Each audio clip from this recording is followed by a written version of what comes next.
بسم اللہ الرحمن الرحیم۔ حدیث نبوی صلی اللہ علیہ وآلہ وسلم۔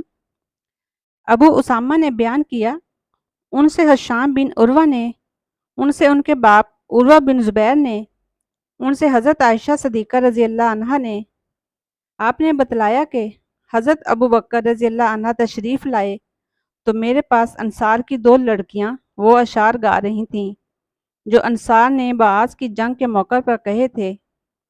حضرت عائشہ رضی اللہ عنہا نے کہا کہ یہ گانے والیاں نہیں تھیں۔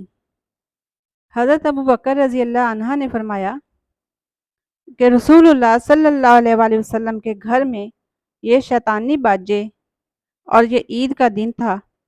آخر رسول اللہ صلی اللہ علیہ وآلہ وسلم نے حضرت ابو بکر سے فرمایا، اے ابو بکر، ہر قوم کی عید ہوتی ہے اور آج یہ ہماری عید ہے۔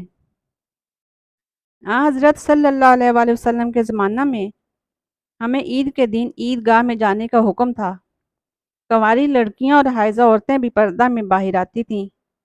یہ سب مردوں کے پیچھے پردہ میں رہتیں۔ جب مرد تکبیر کہتے تو یہ بھی کہتیں، اور جب وہ دعا کرتے تو یہ بھی کرتیں۔